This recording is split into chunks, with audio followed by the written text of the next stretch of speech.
Assalamu alaikum. Mon nom est Abdul Samad, mais vous pouvez m'appeler John. Aujourd'hui, j'aimerais vous partager une histoire. C'est une vieille histoire, très vieille, et pourtant elle porte une sagesse qui ne vieillit pas. Depuis l'aube de l'humanité, les histoires ont été le récipient par lequel la sagesse se transmet d'une génération à l'autre. Bien avant les livres, bien avant l'écriture, chaque culture avait ses récits. Chaque tribu avait son conteur. Souvent une personne âgée, un homme ou une femme, dont la mémoire contenait des centaines, parfois des milliers d'histoires. Avant l'existence de l'écriture, ces anciens étaient les bibliothèques vivantes de leur peuple.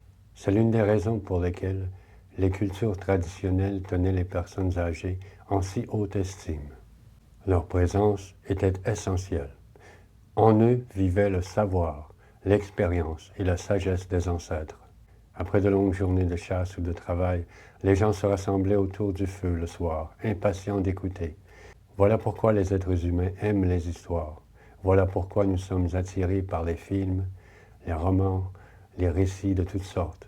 L'amour du récit est tissé dans notre être même.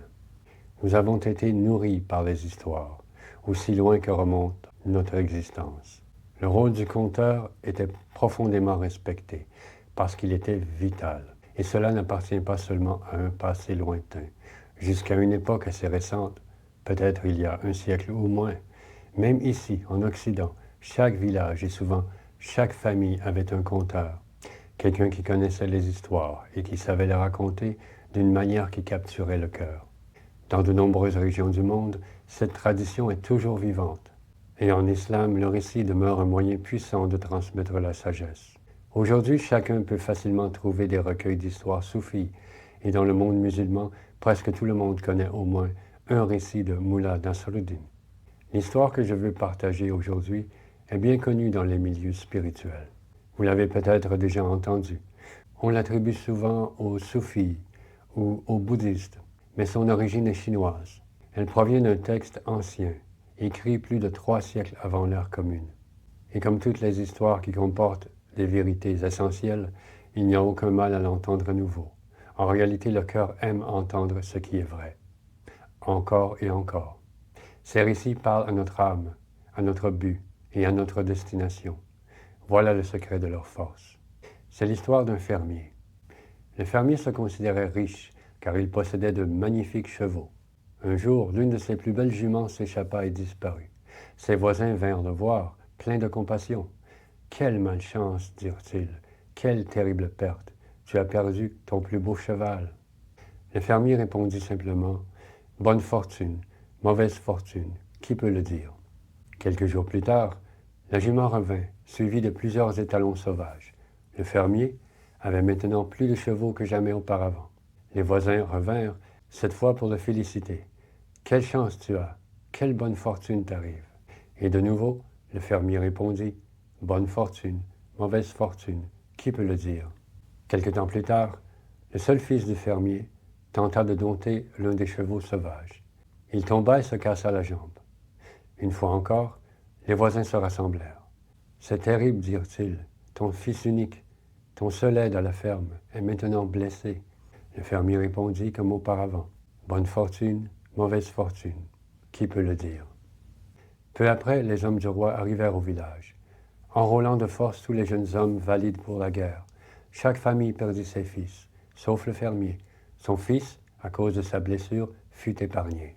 Les voisins revinrent une dernière fois. « Quelle chance tu as, dirent-ils, ton fils est en sécurité. » Et le fermier répondit, calmement et avec constance, « Bonne fortune, mauvaise fortune, qui peut le dire ?» Cette histoire est puissante, parce que la vie finit par nous apprendre qu'elle est vraie. Encore et encore, ce qui semble être un désastre se révèle être une miséricorde cachée. Ce qui ressemble à une perte devient la porte vers un bien plus grand. Dans ma propre vie, je peux le voir clairement. Beaucoup d'événements qui me semblaient profondément malheureux étaient, avec le recul, des étapes nécessaires vers quelque chose de bien meilleur. Sans eux, le bien qui a suivi n'aurait jamais pu venir.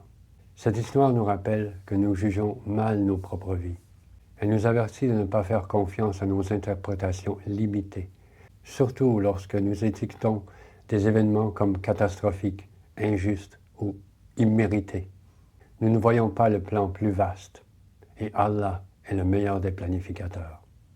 Une image traditionnelle exprime cette même vérité, l'image d'une fourmi rampant sur un tapis. Imaginez un tapis persan ou turc, finement tissé, riche de motifs complexes, de couleurs et de dessins.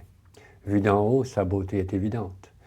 Mais du point de vue de la fourmi qui rampe dessus, il n'y a pas de motif, seulement des fils éparpillés, des couleurs sans aucun sens. Nous sommes comme cette fourmi. Nous sommes trop près de nos vies pour voir le dessin complet, et nous ne sommes pas censés le voir.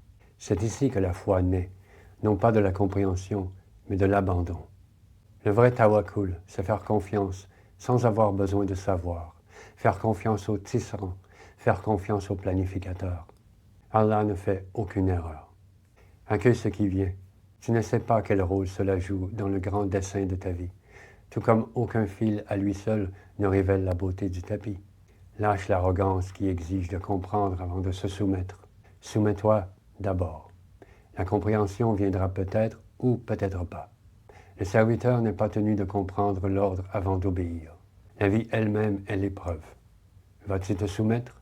Vas-tu faire confiance? Vas-tu t'abandonner? Puissions-nous tous devenir comme ce fermier, stable, patient et soumis. Et en tant que musulmans, nous pouvons aller encore plus loin que lui. Pour nous, la réponse n'est pas seulement « qui sait ?» Pour nous, c'est « cela vient d'Allah ». Et tout ce qui vient d'Allah est toujours pour le bien. Qu'Allah fasse de cette nouvelle année qui débute une bonne année. Et qu'est-ce qu'une bonne année en réalité? Ce n'est pas une année sans difficulté. C'est une année dans laquelle nous n'oublions pas de nous soumettre.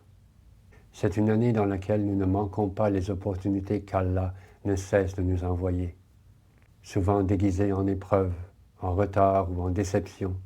Au lieu de nous révolter contre ce qui vient, au lieu de nous plaindre ou de résister, puissions-nous apprendre à dire oui, de tout notre cœur, même quand nous ne comprenons pas, surtout quand nous ne comprenons pas.